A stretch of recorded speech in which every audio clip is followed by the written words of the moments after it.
Число кыргызских компаний в соседнем Казахстане растет. Это может говорить об оттоке капитала и бегстве бизнеса, что неудивительно, особенно на фоне вновь и вновь появляющихся сообщений о задержании людей из частного сектора.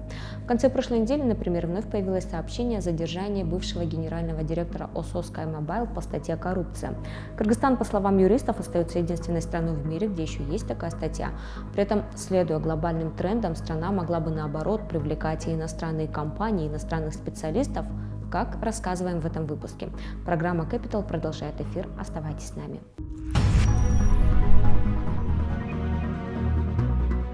В 2020 году в Казахстане на 46% стало больше кыргызских компаний. Их число теперь составляет 1393 компании. Это самая высокая динамика по притоку иностранных компаний в Казахстан. Следом идет Турция. Число компаний этой страны за 2020 увеличилось на треть. Узбекских компаний стало больше на 8,5%, российских менее чем на 5%, китайских в районе 3%. И это одно из свидетельств того, что отток капитала из Кыргызстана растет. Напомним, по итогам 9 месяцев 2020 года отток капитала составил 720 миллионов долларов. Он вырос более чем в 1,4 раза по сравнению с 2019 годом. В то же время сократился приток иностранных инвестиций за 9 месяцев 2020 года на 39% до 398 миллионов долларов. О чем это говорит? О том, что компании у нас, бизнес не чувствует себя в безопасности, не чувствует, может быть, уверенности в завтрашнем дне и переезжают в другие страны. Это только показатели одной из наших стран-соседей. Вполне возможно, что и в другие страны идет такой серьезный отток капитала из нашей страны. В 2021 году строительная компания Emark Group из Кыргызстана выходит на рынок Казахстана. Бизнес уходит туда, где есть хорошие условия. У нас были серьезные политические потрясения. Потом, во время карантина, мы видели состояние нашей системы здравоохранения. Умерло много людей. После всего этого люди из бизнеса начали думать о том, что вместо того, чтобы оставаться на этом небольшом рынке, лучше начать работать где-нибудь еще. Наверное, именно поэтому сейчас многие уезжают. Кыргызские мигранты, работающие в Казахстане, решили свои накопления вложить в строительство, а работу начать в Казахстане.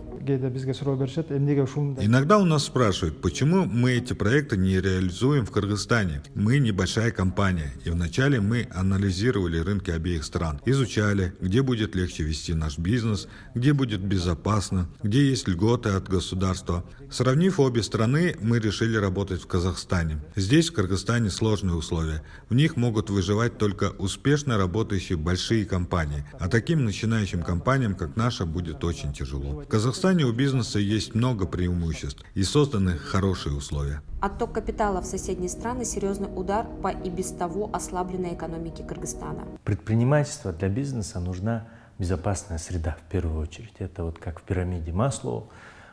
После безопасности уже идут другие потребности. А в бизнесе идеи, поиск клиентов, партнеров, новых продуктов – это все идет уже после безопасности. В условиях вот такой вот политической нестабильности процессов, давления на бизнес, конечно, возможно продолжение вот такого оттока инвестиций. За последние недели, за последние дни к нам еще больше увеличился поток компаний, жалующихся на давление со стороны правоохранительных органов, надзорных и других структур, криминальных структур и других. Если все время уходишь в убыток, заканчиваются деньги. Многие бизнесмены уже потратили все свои запасы. И если так пойдет и дальше, либо они обанкротятся, либо не смогут закрыть свои кредиты. И чтобы оплатить кредиты, сохранить свой бизнес, они уезжают в другие страны. Но на самом деле никто не хочет уходить. И жить там, как говорится, на птичьих правах, это явление временное. На прошлой неделе бизнес-омбудсмен сделал заявление, что если не стараться улучшить условия для бизнеса, обеспечить их безопасность, то многие уйдут. Наша страна маленькая, и если создадут хорошие условия, все вернутся обратно в Кыргызстан. Негативно на инвестиционном климате Кыргызстана сказываются слишком частые случаи задержания представителей частного сектора. На прошлой неделе стало известно о задержании бывшего генерального директора Билайн. В рамках уголовного дела по коррупции бывший глава ОСО SkyMobile, известного в Кыргызстане под брендом Билайн, Евгений Кражан водворен в изолятор временного содержания ГКНБ. В сообщении говорится, что задержан он за передачу взятки. Я действительно обеспокоен давлением на бизнес и предпринимателей со стороны правоохранительных органов.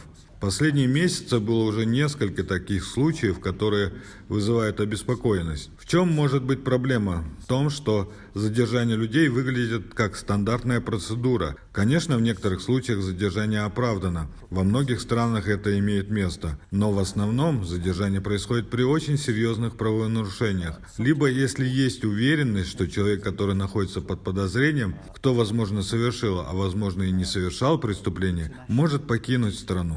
В других странах вместо задержания могут изъять паспорт, чтобы человек не покинул страну. Либо есть такое понятие, как залог, когда вносится определенная сумма денег, которая будет изъята в пользу государства, если подозреваемый не будет выполнять предписания, например, суда. Я думаю, что есть и другие пути.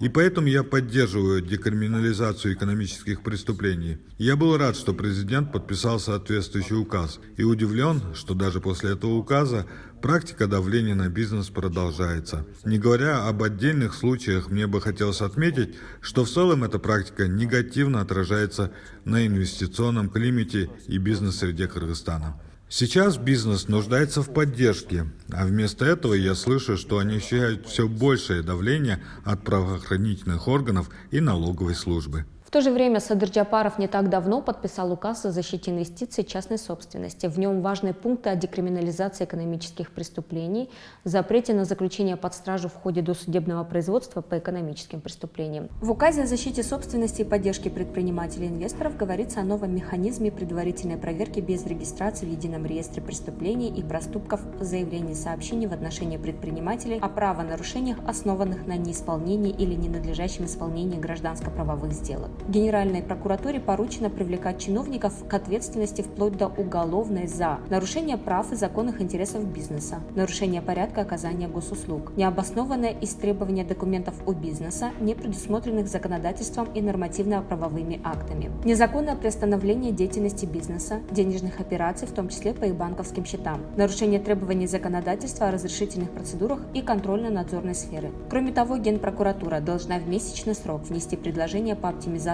порядка рассмотрения заявлений в отношении предпринимателей, поступающих в ЕРПП, и создать круглосуточный телефон доверия для обращения бизнеса. Правительству поручено в трехмесячный срок внести в Джугурку-Кенеш пакет законопроектов по декриминализации экономических преступлений и проступков, а также проект закона, запрещающий заключать под стражу в ходе досудебного производства по экономическим преступлениям. Пакет законопроектов по повышению роли и эффективности судебных органов в обеспечении надежной защиты прав и законных интересов бизнеса, ускорению сроков рассмотрения исков бизнеса. Это хороший указ. Я думаю, что там очень много есть таких важных положений, которые говорят обществу, и в частности говорят предпринимателям и государству в том числе о том, что о важности предпринимателей и инвесторов для нашей страны. Бизнес-сообщество разделилось, мне кажется, на два лагеря. Или, скорее всего, это один лагерь, который говорит, с одной стороны получилось хорошо, с другой стороны получилось не очень хорошо. То, что получилось хорошо, в частности, когда речь заходит, например, о взаимоотношениях, регулировании спора и взаимоотношений между хозяйствующими субъектами, где на данный момент один предприниматель, будучи недовольным другим предпринимателем, по контрактному праву спокойно может написать заявление в правоохранительные органы, и правоохранительные органы имеют полное право, согласно действующим кодексам, инициировать досудебную проверку, зарегистрировать дело в ЕРПП и тем самым уже начать кошмарить бизнес. Это как делается? Просто приходит, делается выемка документов, они могут приостановить торговлю, арестовывать, закрывать все счета, начинают на добросы таскать сотрудников, другими словами, полностью убивает бизнес и к тому же наносят очень существенный вред репутации компании. Один из пунктов указа – это отмена в регистрации ЕРПП этих споров между хозяйственными субъектами, пока не будет конкретного решения соответствующего административного или третейского суда. Один из этих указов, он очень хорошо поднимает ответственность с уровня просто выговора каких-то или замечаний, вплоть до уголовного преследования для всех силовых структур, а также государственных регулирующих органов, которые начинают превышать свои полномочия при проверке или при взаимодействии с предпринимателями. На мой взгляд, здесь есть такие положения, которые могут непосредственно выполняться уже вне зависимости от законов. И независимо от того, что будут приняты законы или не будут приняты законы, поэтому, мне кажется, надо брать это на вооружение, причем надо брать на вооружение как государственным органам, так и самим представителям бизнеса. Они должны приводить вот эти положения, указы и говорить, что вот теперь нужно делать так. Самое главное теперь, чтобы нормативно-правовые акты или законы, которые будут приняты под этими указами, соответствовали этим указам и, безусловно, исполнение, чтобы было правильным, чтобы сотрудники МВД, прокуратура, КС ГКНБ все-таки поняли сигнал, который дает глава государства, что хватит уже кошмарить и доить предпринимателей. Очень важно вовлекать в эту работу не только профессионалов, но и общество. Потому что когда работают, допустим, если над этой статьей будут работать только сотрудники правоохранительных органов, то мы тогда не дождемся, я думаю, что качественных результатов. Потому что вопрос в том, кто получатель этих услуг, кто получатель услуг, кто на себе может, так сказать, понять, как это будет работать. Это представители общества. И вот меня сейчас очень беспокоит, что у нас очень многие законы, многие нормативно-правовые акты принимаются без широкого обсуждения. Это очень плохо, потому что в конечном итоге мы можем получать очень некачественные законы.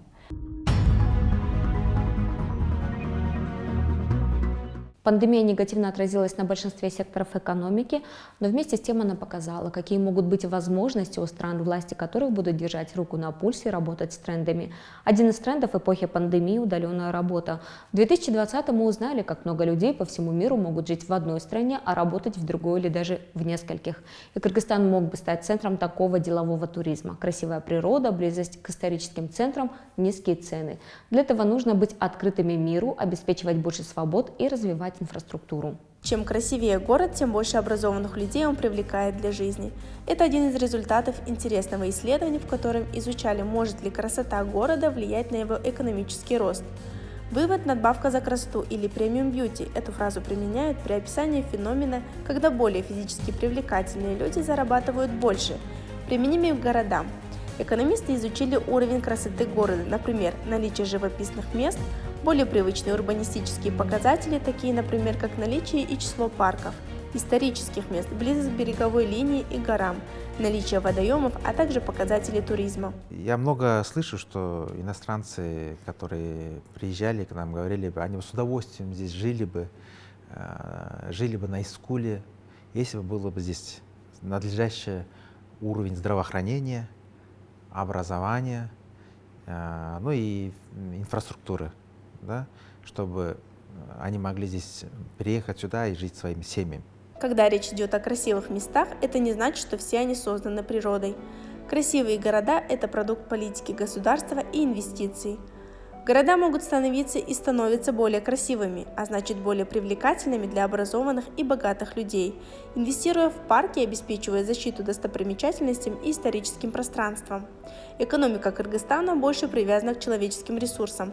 По данным Натстаткома, в 2020 году доля сферы услуг ВВП составила 46,5%. Представители бизнеса давно говорят о том, что Кыргызстан может позиционировать себя как страна, предоставляющая услуги. IT тому пример. Кыргызстанские IT-компании сейчас оказывают услуги мировым компаниям. Мировые компании и инвесторы рассматривают Центральную Азию как единый рынок, а Кыргызстан может стать сервисным хабом Центральной Азии. То, что сейчас происходит в Узбекистане, это для нас это большое преимущество. Развитый Узбекистан для нас это большая выгода. Большие компании, которые хотят работать в нашем регионе, они думают, открывать ли им офис в Алмате, в Бишкеке, в Астане или в Ташкенте. и где будут самые благоприятные условия для проживания, туда они выберут. Потому что им нужно детей отправлять в школу, им нужно ездить по этой инфраструктуре. Если они заболеют, они должны получить качественное медицинское обслуживание. Если раньше для международных инвесторов из всей Центральной Азии был более-менее интересен только Казахстан, то сейчас открывается новый рынок – Узбекистан. Мы должны этим воспользоваться. Как? Преобразуя свою экономику, сервисную экономику в целом, структура экономики Казахстана и Узбекистана схожи. У них в основном тяжелая и сырьевая промышленность. Почему бы Кыргызстану не стать головным офисом для компаний, которые уже инвестируют или хотят инвестировать в крупные предприятия Узбекистана и Казахстана? Мы находимся между этими странами, и в мире есть примеры аналогичных центров, например, Швейцария, где многие европейские крупные компании имеют свои офисы. Почему? Потому что в Швейцарии прекрасная природа, хорошая экология, система образования и медицина. Поэтому туда легче привлекать профессионалов. Из Швейцарии легко можно добраться в другие страны Европы, и мы можем также. Но для этого Кыргызстан должен улучшить свою инфраструктуру, чтобы предоставить качественное образование, медицинское обслуживание и все условия для качественной жизни. Создайте базовые моменты, создайте базовую безопасность. По-моему, это фундаментальная задача государства. Речь о безопасности экологической. Да, что готов ли я здесь жить, да, подвергая свою жизнь постоянной угрозе 3 месяца в году, когда начинается весь этот смог. Что насчет летних? Мы вырубаем деревья до сих пор, да, сажаем какие-то кустики, которые лет через 20, дай бог, вырастут и будут давать тень. Наше государство не может построить хорошую инфраструктуру, поэтому нужно развивать государственное частное партнерство и дать бизнесу возможность развивать инфраструктуру. К примеру, усилиями частного сектора в стране появляются школы, где могут учиться дети иностранцев. Тоже относится к медицине. Усилиями бизнеса открываются частные клиники. В Кыргызстане уже есть медицинские учреждения, которые экспортируют свои услуги. Но, пожалуй, самый важный фактор привлечения как можно большего числа людей в страну – это фактор свободы. И здесь речь как о личных свободах людей, так и о свободе рыночных отношений, когда развивается здоровая конкурентная среда.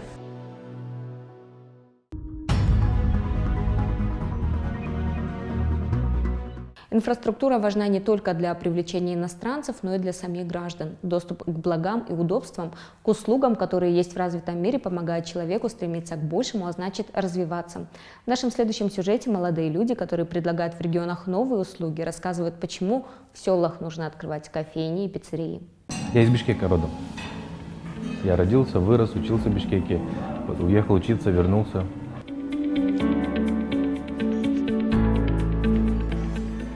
Ну, сейчас я бы себя, наверное, осудил за такие слова, но для меня это была экзотика жить в Аше в то время. Потому что тогда я помню, когда первый раз приехал, здесь кафешек как таковых не было. Вот была вот одна кафешка, где делали кофе, пытались сделать.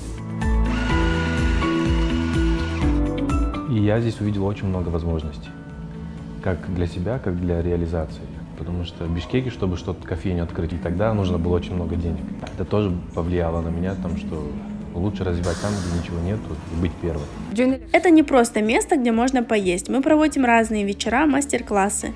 Для местных жителей это возможность пообщаться, попробовать что-то новое.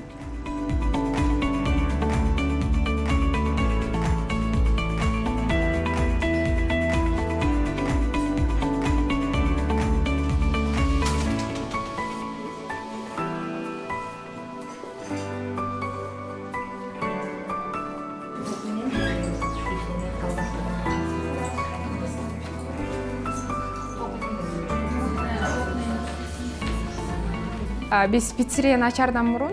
Прежде чем открыть пиццерию, мы проанализировали, чего здесь нет, что будет в новинку. И это оказалась пиццерия, так как на тот момент работающей пиццерии не было. Конечно, для некоторых людей это блюдо было в новинку. Многие даже никогда не пробовали пиццу. Некоторые не знают, какой должна быть пицца, а мы все объясняем и рассказываем. Многим это нравится.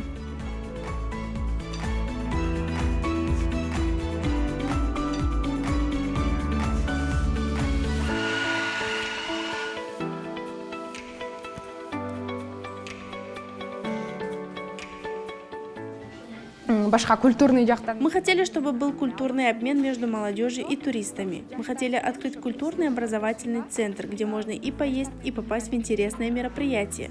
Же ар кандай кечелер болуп турат депчи. Ну, кофейня — это же не просто кофе, да, сама, это атмосфера, и вот это вот хотелось очень создать здесь. И, конечно, было очень тяжело, но, слава богу, пошло. Люди начали брать книжки, читать, сами приносят книжки, оставляют здесь.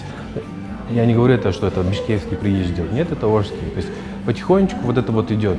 Там, я нигде раньше не видел, чтобы в кафешках играли шахматы. Здесь начали играть в шахматы, сами приносят шахматы, оставляют. То есть, ну, потихонечку это идет.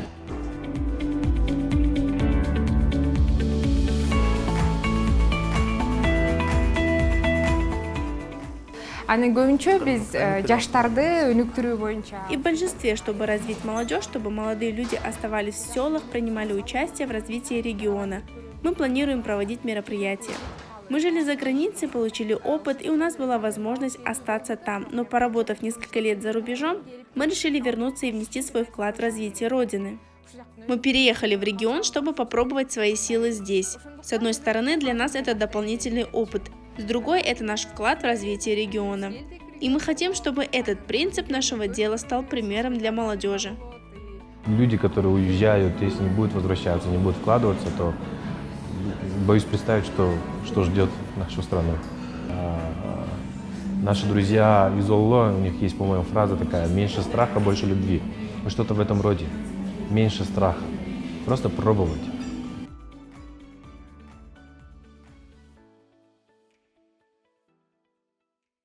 IT-сектор может стать центром притяжения иностранных компаний в Кыргызстан. «Живи в Кыргызстане, работай на весь мир». С таким слоганом более 10 лет назад основатели парка высоких технологий начали продвигать идею его создания. Сегодня ПВТ – это, пожалуй, самый быстро растущий проект в стране. С 2014 года доходы резидентов парка достигли почти 4 миллиардов сомов или 50-60 миллионов долларов. И 80% услуг и продуктов ПВТ идет на экспорт. В виде налогов парк высоких технологий перечислил государству 130 миллионов сомов. Не так давно резиденты стали поставлять свои продукты Беларуси, одному из ведущих игроков глобального IT-рынка. В интервью Capital директор ПВТ рассказал, как реализуется концепция парка «Живи в Кыргызстане, работай на весь мир». Белоруссия сама же является страной экспорта, то есть она является неким хабом, да, для Европы, то есть они себя так позиционируют, это страна блокчейна, крупнейшая в Европе страна по экспорту в сфере информационных технологий. Китай у нас лидирует с давних времен. На втором месте у нас вот Индия. Индия лидирует именно по стартапам, они на первом месте.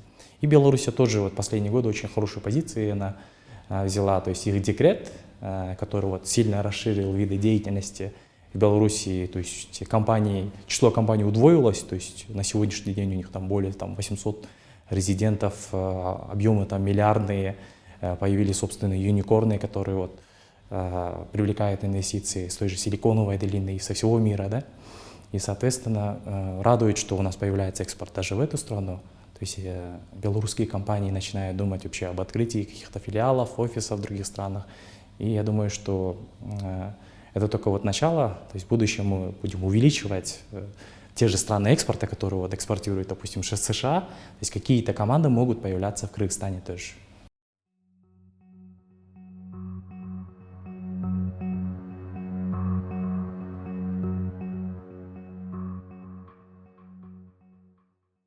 Сектор продолжает расти, несмотря на все трудности, IT-компании как-то более мягче пережили этот момент, то есть, естественно, надо признать, что проблемы были у некоторых компаний, то есть они потеряли финансирование, то есть вынуждены были закрыться на время, да? Но при этом, если говорить в целом о секторе, то компании продолжали выплачивать свои заработные платы, то есть тот костяк, тот средний класс, они продолжали получать, тратить свои деньги в Кыргызстане. Я считаю, что да, в будущем они могут стать тем кластером, то есть наши те же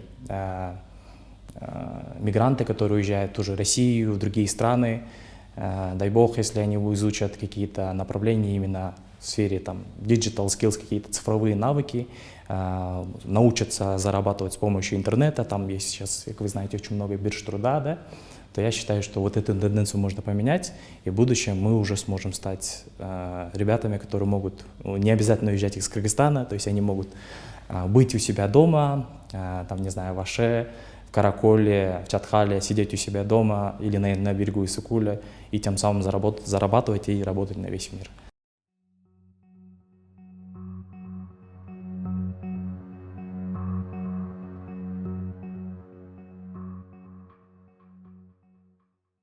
В последние годы появляются хорошие стартапы, то есть, например, вот совсем недавно есть стартап вот Upbox, они разрабатывают мини-приложение, ребята, двое кыргызстанцев, разработали вот данный продукт, участвовали в сингапурском именно стартапе и получается, получили финансирование прямо с самой Силиконовой долины. То есть ребята, программисты у них по всему миру распределены, то есть ребята в Сингапуре, есть ребята с Кыргызстана, с Казахстана, то есть финансирование из Америки, с Силиконовой долины. И как бы фонд они получили через Venture, да, который именно в Сингапуре. То есть это, мне кажется, самый успешный вот как раз таки пример, когда мир уже не тот, как прежде, то есть он максимально глобализированный, будучи находясь в разных частях мира, то есть они создали компанию и привлекли вот более $1 миллиона.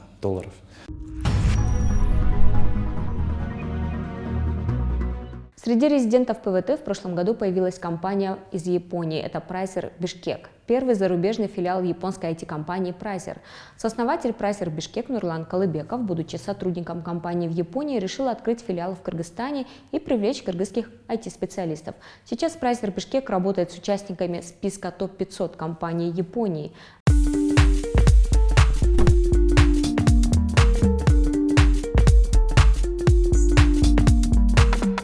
Ранее я работал в японской компании. По мере работы первым шагом для меня было это конкурировать со своими японскими коллегами, потому что уровень знаний японских специалистов, он очень высокий.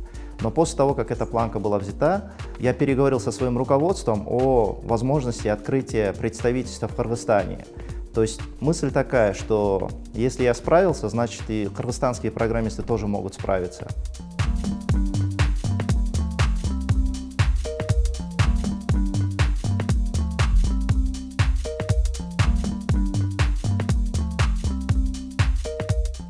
Поскольку мы являемся филиалом главного офиса, мы называем это группа компаний Pricer, поиск клиентов ведется именно в Японии. Поскольку это одна и та же группа компаний, то бывает так, что при найме крупного клиента мы распределяем ресурсы. Скажем, бишкекский офис занимается разработкой приложения, а, допустим, бэкэнд или фронтэнд занимается японская сторона.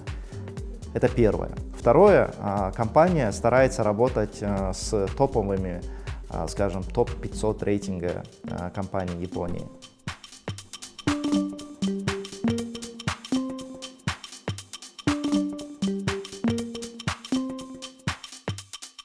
Если человек попадает к нам в компанию, то он попадает в семью. То есть речь идет чуть ли не о пожизненном найме. У нас существует правило нулевого увольнения. То есть мы стараемся не увольнять сотрудника.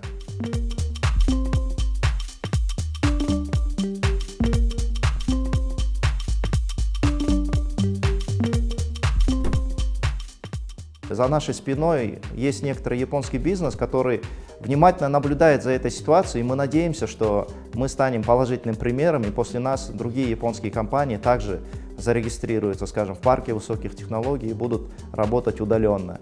Но здесь есть некоторые сложности в плане законодательства. К сожалению, наше законодательство, оно не совсем гибкое. Например, работая, открыв данный филиал, и мы столкнулись с такой проблемой о найме японца, чтобы он работал удаленно на нас и искал японских клиентов в самой Японии. По нашему законодательству необходимо прилететь в Кыргызстан, необходимо пробыть порядка 1 месяца, и то и больше, получить всевозможные справки, и это все очень неудобно и несовременно. Если мы взглянем на другие страны, такие, допустим, как Эстония, Грузия, там не обязательно прилетать.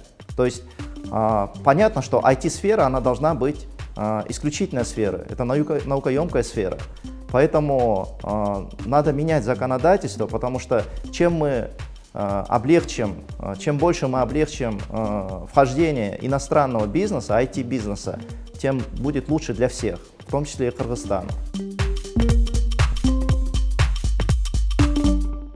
На сегодня все. Менее чем через неделю смотрите новый выпуск программы Capital. Следите за трендами и тенденциями вместе с нами. Всего вам доброго.